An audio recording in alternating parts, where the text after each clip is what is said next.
We're going over the top 10 must-have commander cards from Foundations. I'm Mia, and I got Con Crud last weekend. That was at MagicCon Vegas. I'm BZ, and we got our own Magic card in Gavin Verhey's Unknown event called the Multiplayer Nitpickers, which is on screen right now. We're the Nitpicking Nerds, sponsored by Card Kingdom. That's the best place to go to buy singles, doubles, triples, Magic the Gathering cards, Gathering the Magic cards. It's all there, and if you use the link that we sent for you in our description, that means you're supporting yourself with awesome cards at a great price for a great time shipping period, and us at the same time. We're also sponsored by Dragon Shield, best sleeves in the multiverse. Good sleeves. If you use the code Nerds at checkout, you can save 5% of your real money tax dollars on your entire order, which includes their 25th anniversary. Cool rose gold, gold in the front, pink on the back sleeves. They're dual mats, they're awesome, and I love them. Definitely helps you stand out at a commander table. We also are sponsored by Moxville, but not yet. Settle down. And we have a Patreon if you want to go see extra stuff, extra juice that you can't get anywhere else. That's a place to do it. It's a great way to send us a little tip. If you like what we're doing, go ahead over there and see if any of the stuff speaks to you. But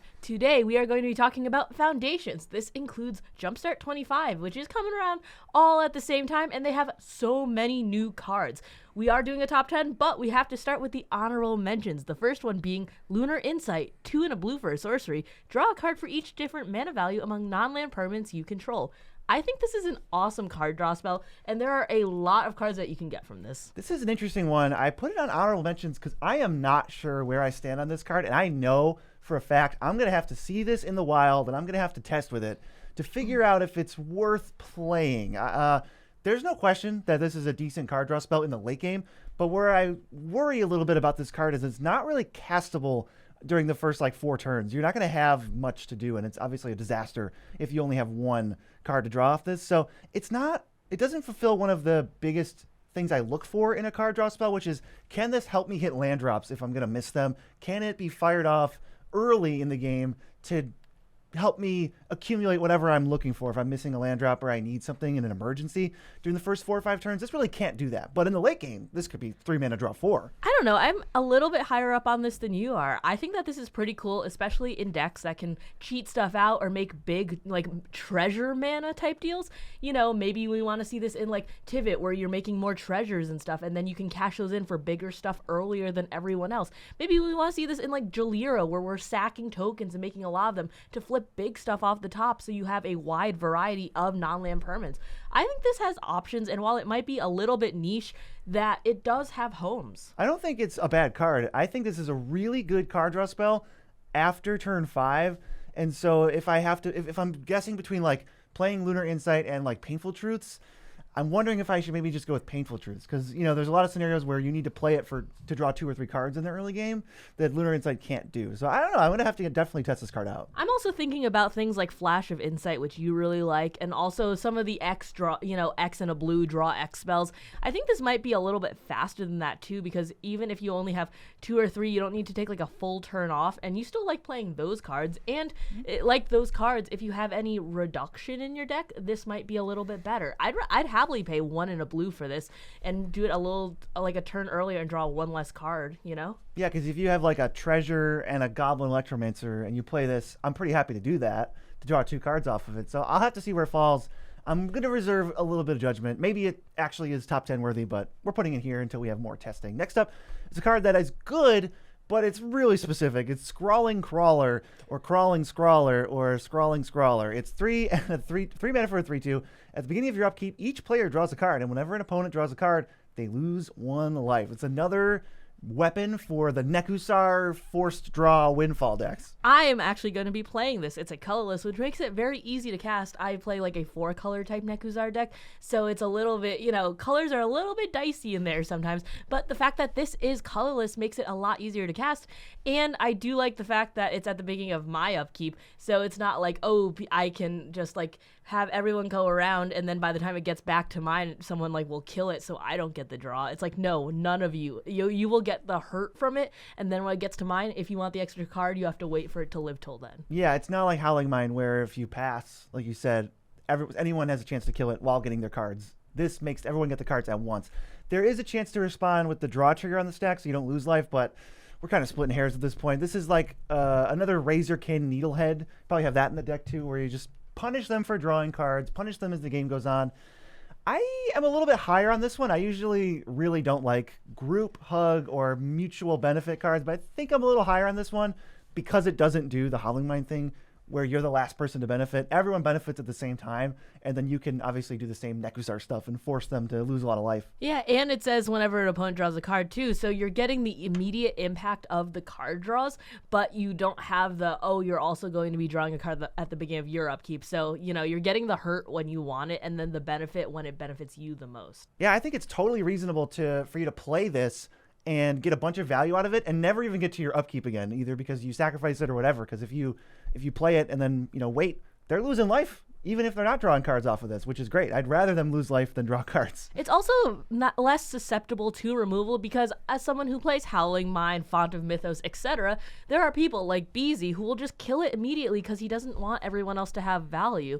And that's a good strategy overall, but this is less susceptible to that type of removal because it's like, okay, I can get my cards as Beezy mentioned, and it's then less immediately bad. Yeah. So I feel like this will fly under the radar a little bit more than some of the other types of extra card draw that exist in the game. Could do. All right, we got to go to the number 10. Now, these are in the 99. That's not as Commander, but we're going to start with Niv Mizzet Visionary at our number 10 slots. 4 blue-red for a 5/5 flying. You have no max hand size, and whenever a source you control deals non-combat damage to an opponent, you draw that many cards. This is a pricey card, and it's kind of expensive. So it's like 6 mana 5/5, but the value is really there. I don't know if this is necessarily a card you're going to have to untap with to get value, because there's a lot of little pingers that you can play beforehand, like Thermo Alchemist comes to mind, where then you play Niv Mizzet, then you can activate those dudes and trigger them, or play cheap instant sorceries to trigger a Gutter Snipe, and you're drawing a million cards. I mean, this is a very cool card, bare minimum. I love the fact that it combos with the other Niv Mizzet. That's incredibly funny.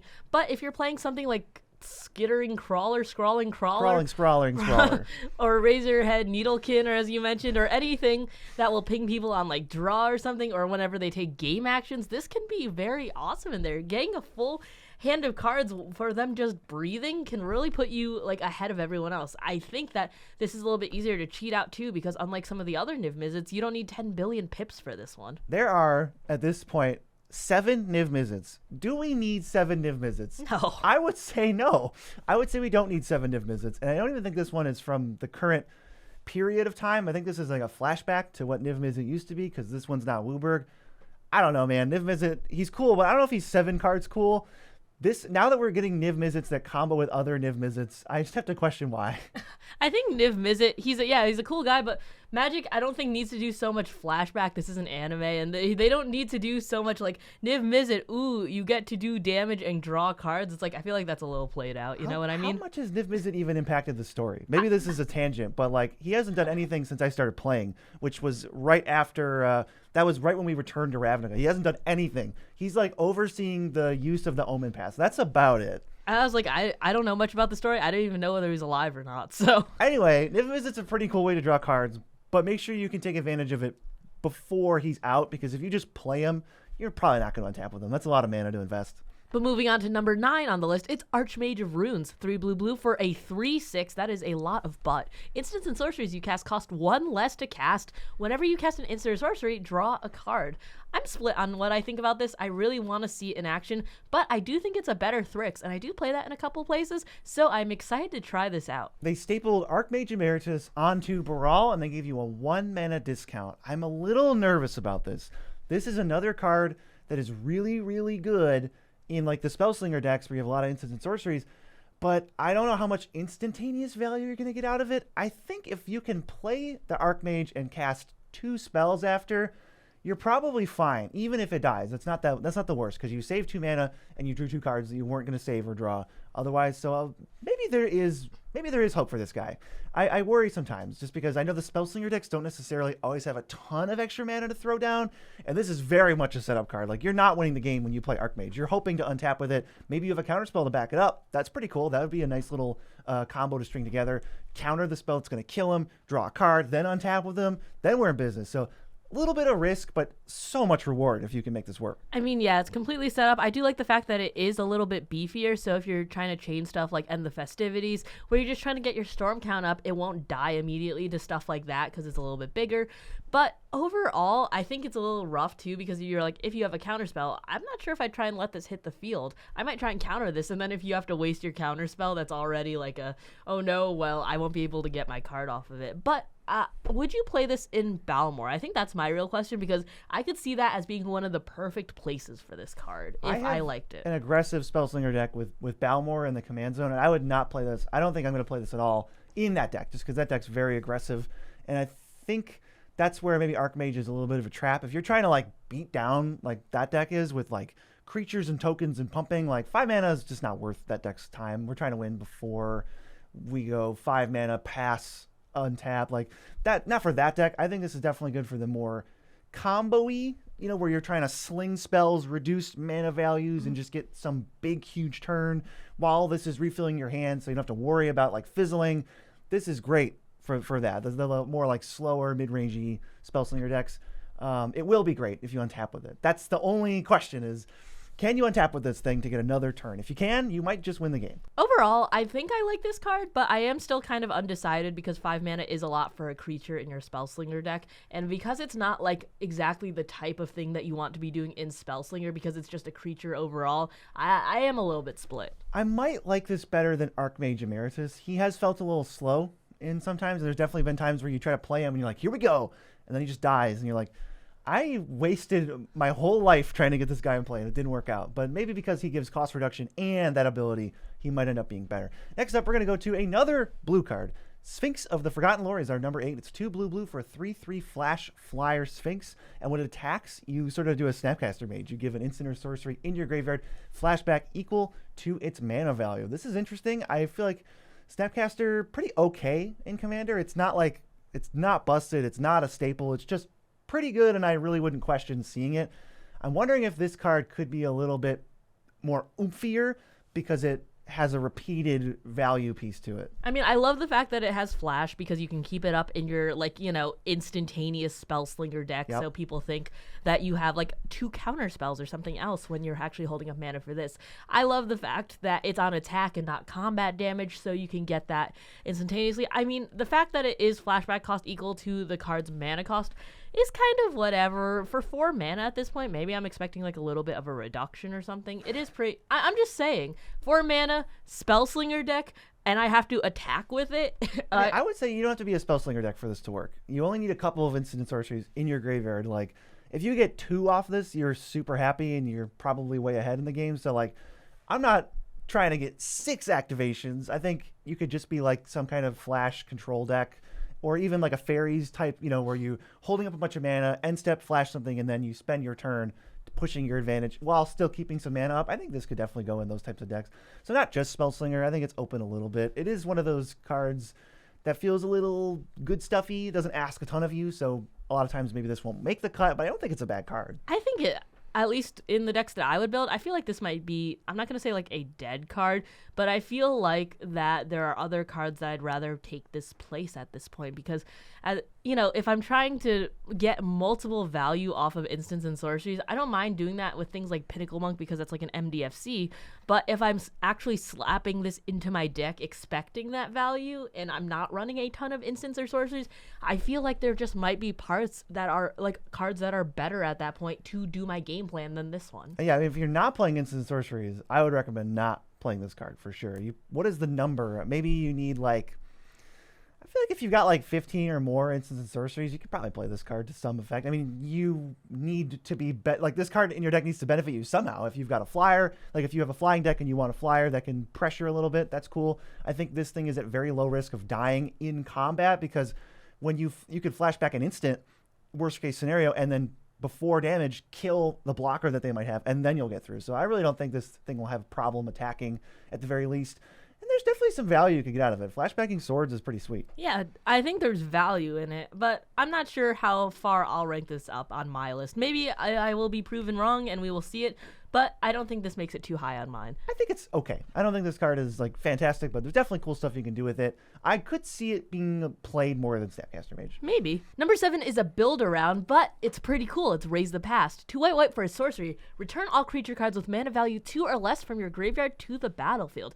White weenie decks are a pretty big chunk of white decks in general, and if you're playing a lot of little humans or something, you can bring them all back and get all of their ETB effects. This is the strongest card we've seen so far, but it's also the most niche. This is the very best card in like 1% of commander decks. You definitely have to have a bajillion things that are very, very cheap in your deck. But let's not forget, this is a Persistent Petitioner's Slam Dunk, Rat Colony Slam Dunk, and Shadowborn Apostles Slam Dunk. It goes in all of those decks that can play it that have white. Raise the Past is pretty cool, I gotta say. I don't think you can just throw it any deck. So I almost say that this is like a very important build around for a lot of decks that maybe don't even exist yet, where you can play a ton of cheap stuff. It sounds like it's right up my alley because I do love playing cheap creatures. Maybe if your commander is cheap and you've got a lot of like little dudes, maybe some kind of Arabella deck where I can let my stuff die to a board wipe, then bring it all back with haste and just profit. But you're going to have a lot of stuff to build around this. You can't just throw it in. Maybe you're doing a deck that has a ton of little creatures, the Shambling Ghasts type deal, you know, the Forsaken Miners where you're bringing stuff back, the Reassembling Skeletons. You're just bringing back a whole bunch of stuff and getting death triggers. You're proactively sacking them and then bringing them back with this. I think that could be pretty useful if you have an entire graveyard of them. I could see this going in like an Abzan deck too. I think one of the things you're going to want with this card is a way to proactively fill your graveyard instead of just use this reactively to not save, but reanimate like 3 or 4 creatures. Let's mill a little bit. Let's get this in Abzan, Orzhov, and then we're bringing back all the Zulaports, the Blood Artists, and it could potentially kill people. It's really cheap. Like 4 mana for what can be a living death for just you. It can be game winning for sure. And if you're bringing back like 4 different aristocrats with all these payoffs and then just sacking all your little dudes, your nested ghouls and all that, sick value. This card gets the juices flowing, the wheels turning. Yeah, the ETBs, the dice triggers, if you can do this proactively and then bring it back again, if you do it on end step and then you bring this back on your main phase, I think that this could be a game ender if you really have enough pieces in play. Get your mill, get your Altar of Dementia. This is the Altar of Dementia, wombo combo card. Sack them all, mill yourself, then bring everything back. Number 6, we have a legend. General Crete the Boltbringer, 2 and a red for a 2/2. Whenever one or more goblins you control attack, you get a 1/1 goblin that's tapped and attacking. And whenever another creature you control enters, he deals 1 damage to each opponent. There's a lot of stuff going on. This by itself is an impact tremors that when it attacks, if you have a free attack or if you don't need it and you just need that extra damage, you can send them in, get another damage on everybody, and get another creature that's coming in. There's kind of a lot packed into this little guy. I am so excited for this. I have a Purphoros deck. This is awesome. Crinkle Mob Boss fans, rejoice. This is just everything I want in a card for those types of decks. This is making stuff. This is dealing damage when things enter. This guy is 3 mana, and that's usually the most I really want to spend on creatures for the most part if I'm trying to churn them out left and right. This is awesome. Yeah, I mean, Molten Gatekeeper and Witty Roastmaster, already cards that see play. This is those cards with a different version of upside. I think Molten Gatekeeper is probably still better than this guy, but I think this guy's just strictly better than Witty Roastmaster. I don't need a 3/2. I'll take a 2/2 with this other upside on it. And just like all of the different pingers, unlike Impact Tremors, you can give this lifelink and gain some life off of it every time. That's pretty silly. If you throw like a Basilisk Collar on this guy. And just goblins in general are usually the type of creature that you're going to be making the tiniest like 1/1 tokens whenever you just need a ton of bodies. We see this in like the Balmor decks when you're just like, you see a pair of goblins, you're making a bunch of 1/1s and you need them cheaply. It's going to be those, and if you attack with them, you just get more. That's awesome. You see those in the Purphoros. I have too many goblin making things in there. It's just like I could just throw in Skirk Prospector just because of how many goblins I make with that deck alone. Yeah, they go together really well because you say, what's this guy's name? General Crete. General Crete wants you to have extra goblins laying around, but he also wants you to play a bunch of creatures at once. What's the best way in red to play a bunch of creatures at once? They're all goblin cards. They all just are like all the dragon fodder and the Krankos and just ways to make goblins anyway. So they kind of work out perfectly. General Crete, it's definitely a great budget card. Probably will make its way into like the higher power stuff too. It's just a good card. I'm very excited for this one. Moving up the list, we have number 5, Valkyrie's Call. This is a 3 white enchantment, and whenever a non-token, non-angel creature you control dies, return to the battlefield under your control with a +1/+1 counter on it, and it's flying and is an angel in addition to its other types. We've seen cards like this before with Luminous Broodmoth and Micaeus. And the thing I'm asking when I see these cards is, what is the condition for the creature to come back again? And in this case, it's really weird. The creature is an angel. So when you sacrifice it, it comes back as an angel. And now if you sacrifice it again, it won't come back because it's an angel. Unlike Micaeus and Luminous Broodmoth, this one seems really hard to combo with. I don't know how to make the creature lose angel types in a way that is efficient enough to go infinite. So this really seems like a value piece, but unlike Luminous Broodmoth and Micaeus, this is an enchantment, so it's harder to kill. I think the only way I could think of is if you can consistently flicker things, at the end step, flicker one thing and have it come back. It's not an angel anymore. So then you could do that, because it's not like this has any finality counter or anything like that. But this, I do agree, this is definitely more of a value piece. But if you have anything that can like buff angels, or if you have anything that's like kind of like typal or whatever, then, and you're making all this stuff, you might be able to get extra buffs. This might be just a fair version of Micaeus where it's like, I want that effect, but I don't want combos in my deck. Maybe that's where your head is at. And that's like, this would definitely be an awesome card for that. I mean, fair Micaeus is still a good card. Getting a second life on all of your creatures is great. The thing you need to make these cards good is a sack outlet. Like with Raise the Past, I don't just want to sit around and wait for my things to die. If I can get them all back and get value out of it, I would like to proactively kill my things. So I want some sack outlets so that if something tries to get targeted with a single target, I go, nope, sack it, get it back, and now it's here again. Valkyrie's Call seems really sweet. It seems like the fair version of those cards where don't worry about me going infinite. You just have to worry about me getting double value out of all my enters and dies triggers, and you're really going to be in trouble because it also gets +1/+1 counters and flying on it after it comes back. Honestly, if I saw this in an Enchantress deck and I was trying to like kill all of your stuff, that's like, whenever an enchantment enters, draw a card. It's like, oh, you drew a card, like 10 cards off this already, and I try and kill your Sith. It's like, nope, it's coming back and it's an angel now. I'd be very annoyed. I think that in those type of decks where you have all these value pieces to begin with and you're just churning through your deck and you don't want those to die, this might be pretty good in that. I'm sure this card goes ham with creatures, not Karmic Guide because it's an angel, but creatures that can die or enter and bring stuff back. Like, good, have fun going absolutely berserk with those cards. But we're going to go to number 4. It is a Spooter. I love Spooters. This is Spinner of Souls, 2 and green for a 4/3 reach Spooter. Whenever another non-token creature you control dies, you can reveal cards from the top of your library until you reveal a creature. You put that card into your hand and the rest on the bottom. So we get 3 mana 4/3 reach. Kind of just beefy. This is another version of Midnight Reaper and Grim Horospex. I am not 100% sure if this card is better or worse, but it is 100% on par with those. There's a couple upsides to Midnight Reaper. That says when your non-tokens die, you draw a card and you lose a life. Spinner of Souls can never miss. If you're looking for action, it always finds a creature every single time. Midnight Reaper might find a land or two in a row, but if you're looking for lands, then maybe you'd rather just draw a card and lose a life. However, on top of that, there's even more layers to this because a lot of the MDFCs can be creatures, so that counts as a land too. Mia, what do you think? BC and I were talking about this a little bit earlier, and I think I would prefer Midnight Reaper in general because I usually am not always looking for creatures. I'm usually looking for just value overall, and so I never want to only hit creatures unless it's like putting them on the battlefield or something. But I do think that this is a very good card if you're a very creature-heavy deck and you're always looking for action. If you're going like mono green and you can just ramp out a bunch of stuff and you're going creature, creature, creature, that can be very awesome for you. This is a great addition to the archetype of spiders because there's only like 12 notable ones to begin with. And just if you're looking for just specific creatures in general, say you only have a few in there and you're just looking for your like high value creatures, then you will find them very quickly. Yeah, I don't know if I love this in mono green unless you have sack outlets, because like with all these cards, apparently this is the list where I say every time, I would love for some way to proactively trigger this. Probably that means sack outlets instead of waiting for some board wipe to happen and hoping that it's destroy and get where I get my value back on my creatures. I want to have the opportunity to sacrifice them all if I need to, especially in response to like a Farewell or a Psych Rift or something. I'd rather move my pieces around at will. So I love that ability. And I think if you're at parity or ahead, this card's great because you're just going to find more action, more creatures to then sacrifice to the same ability. If you can start getting things back, you've got a real stew going. And the thing it does have over Midnight Reaper and Grim Haruspex is it's pretty defensive. It's got reach, so you can block a lot of stuff with this if you need to. I mean, when I'm thinking about these cards, I'm usually thinking about like, what will I need from them? And I guess I get land clump. There's land clumps definitely happen, But I'm usually looking, if I'm like searching for something, I'm usually searching more for like removal or like lands or something. And I'm usually pretty good at getting creatures, especially since you always have your commander there. So if you need like a chump blocker or you just need something to do, you usually have your commander within arm's reach. So I think that this is a little bit worse than that, but I don't think it's a bad card at all. I also just think in general, if you're going very green punchy, you might be able, like how BZ said, you want to proactively sack your creatures. I do think that's completely true.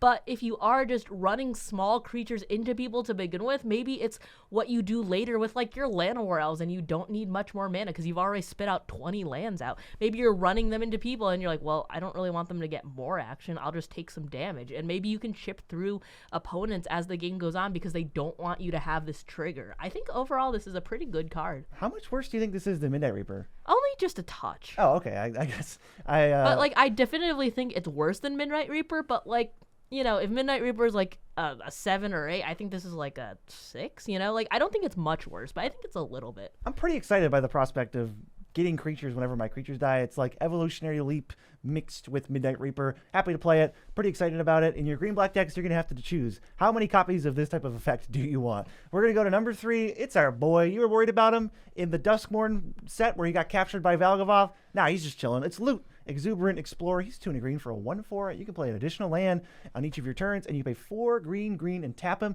Look at the top 6 cards in your library. You can just throw a creature from among them into play if it has mana value less than or equal to the number of lands you control. So the first time you activate this is probably going to be 6 lands because it costs 6 to do. You get a 6-drop at instant speed.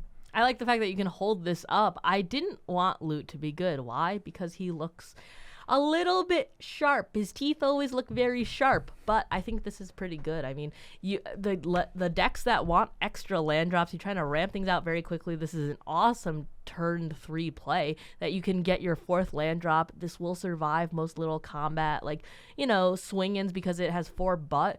And being able to hold that up at instant speed, or just like keep it, you know, play your other stuff and then play 2 more lands, and then turn 8 you get a gigantic 8-drop and have 2 mana left over. This can be some serious value. Yeah, this is definitely a landfall type card, and now us landfall players are gonna have to start asking the question, what extra land drop granters do I cut? Because we're starting to get a lot of them. You don't need 13 cards in your deck that say you can play an additional land. So it's going to be interesting. I think this card is way better than like Wayward Swordtooth. I think that card is basically just an enchantment, you know, that happens to be a creature. It doesn't give you anything extra. This gives you a lot of extra stuff. If you're in the late game, you can now, and you have a lot of lands from his first ability, but nothing to use it on. He's the enabler and the payoff. Those are the very good Magic cards that tend to pop up, is they're just everything you could ever want. Top 6 is also a big chunk of your library, too. I think that you're going to usually hit value in there, especially since you're not putting too many 7 and 8 drops in your deck. So if you look at the top 6, you can always find kind of your best thing. That's pretty cool. Yeah, by my calculations, I'm getting word that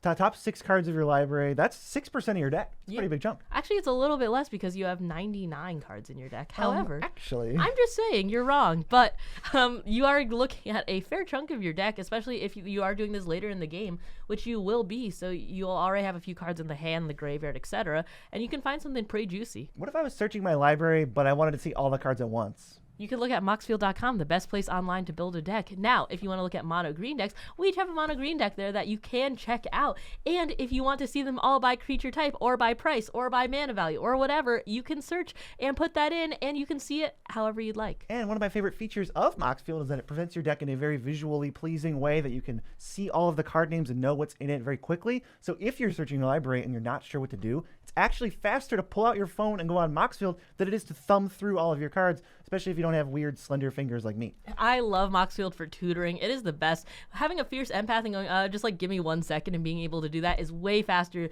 than maybe accidentally dropping my deck and showing my opponents what I have in there. Moxfield, best place to build a deck. It is. Number 2, we have noticeably been lacking in the black cards so far, but they're here. We've been saving them for the top. It is Bloodthirsty Conqueror, a card that I am very excited for. It's 3 black for a 5/5 vampire flying death touch. Whenever an opponent loses life, you gain that much life. We made a short pretty recently that said like the most irreplaceable cards in Magic. Exquisite Blood was on there. That was before Foundations, when they reprinted Exquisite Blood on a vampire that even like references Exquisite Blood within the flavor text. I am so excited for this. Now you can have a full vampire combo between Vito and Bloodthirsty Conqueror to mimic Sanguinebon Exquisite Blood, and you don't even have to leave the vampire archetype. So if you are very creature heavy, you don't have to put in enchantments that your deck doesn't want. Yeah, this card's existence is going to lead to a lot more combo kills, even in casual tables. This isn't like, Protein Hulk sacrifice to go find an infinite loop, where it's like that's mostly reserved for like higher stuff. You're going to get killed by this card in the most casual jank environment, and it's really good. If you pair the text box whenever an opponent loses life, you gain that much life, with a different text box that says whenever you gain life, each opponent loses that life, you just go infinite. So this card and now Exquisite Blood both going in the same decks, paired with, there are literally over a dozen of the reverse, the Sanguine Bonds and Malakir guy that just drain people whenever you gain life. It's going to mean you're going to get combo killed. You're going to have to pay percentage points more attention to the life gain decks because they will kill you. I mean, I don't even care about life gain, but I am putting it there. I'm putting this in Edgar now that I can get vampire triggers off of it. I feel like the Exquisite Blood Sanguinebon combo is just like a vampire-esque thing to do to begin with, but you weren't able to do it in the most synergistic way in the Edgar decks because you want the most vampires in that deck. But now you have it stapled onto a vampire body. That is everything we wanted if you want to play this combo. Yes, I would be a little weary about playing this card maybe just by itself or without a plan, because one thing that this card does to the game that is not necessarily obvious is when you play it, it kind of says that there's no reason to attack anyone but you. If I attack Mia for 6 and you just gain the 6 damage back, that doesn't really help me much. So I'm going to gun for you with the Bloodthirsty Conqueror. So try to let it be the last thing that you do. One of the last things you do, or you play it, get a huge attack in, gain some life, get your value from it, or combo off and win the game immediately. I'm very excited for this card. I think that Foundations brought us this, and it's super awesome, right? Aren't we all pretty excited for this? It's pretty cool. I'm glad that we got another version of Exquisite Blood, because it has been 10 years without another version of that card. I mean, and it's always creeping up to, and we're like, wow, finally, Exquisite Blood's down to 30, and when it got reprinted in the Secret Lair, when it got reprinted in the Precon and stuff, and now I feel like if we just keep getting, I'm not even gonna say reprints, but just more versions of this type of effect, it'll eventually maybe even be a budget bomb. I mean, I don't hold your breath. Eventually, if there's 40. For now, here's another $30 card you have to buy. Go buy your $30 Exquisite Blood and your $30 Bloodthirsty Conqueror. But number one, we talked about this a fair bit. I think this card, probably looks like a trap to some, but I'm in. I think this card's very, very good. It's Blasphemous Edict. It's 3 black for a sorcery. You may pay black rather than pay this spell's mana cost if there are 13 or more creatures on the battlefield and each player sacrifices 13 creatures. That is a lot. The first thing I had to ask with this is, okay, this is not like a 1-to-1 with Blasphemous Act. It's not just going to cost black every single time, and it's not going to have the same exact effect. But we think after deliberating, this is just a different card that is also very good. Blasphemous Act is not all or nothing. This is either 5 mana or 1 mana. Blasphemous Act is any number between 1 and 9 mana. So I would hesitate comparing them as much, even though the names are similar. Just look at this card by itself. I think this card's pretty sweet. I think this is a very cool card. I don't think it's tough to get 13 creatures on the battlefield because, if someone's doing 4-3-3-3, that's pretty quick right there. That's already 13. If someone's trying to ramp out with some mana dorks, it's pretty easy for them to have 6 creatures on the battlefield if 3 of them are mana dorks and a couple are a couple of value pieces like a Rex Sage or something. And I think that getting that reduction is awesome. Also, it gets around things like Indestructible, which we've been seeing a little bit more of. Being able to sacrifice, and it doesn't target anything. I think that just overall, this is a good card, and I'm excited to see it more in Commander. I want more sacrifice board wipes that aren't just a few creatures here and there, and that aren't 8 to 10 mana. Right, yeah, Necrotic Hex is really expensive, and I can't quite get behind it in the higher power casual stuff. But this card just looks amazing. I mean, it might be the best black board wipe after Toxic Deluge. I don't think we're touching Toxic Deluge with this, but I think this is way better than Damnation and those level of 4 and 5 mana wipes. Okay, so BZ has a deck, and it's a Marchesa deck, and he's trying to give out a bunch of creatures and then also make them die with using things like Vicious Shadows to make sure people deal damage over it. Are you playing it in there because you're already giving people creatures with Rat Jam and Forbidden Orchard and all of those type of deals? I probably will just throw it in. I think 13, having to sacrifice 13 is very much similar to sacrifice all of your creatures. I think it's going to be about as common for a creature to survive Blasphemous Edict as it is for a creature to survive Blasphemous Act. Every once in a while, a 15/15's on the field and you can't kill it. I think similarly, every once in a while, there'll be 14 creatures on somebody's side and they'll be left with their best creature.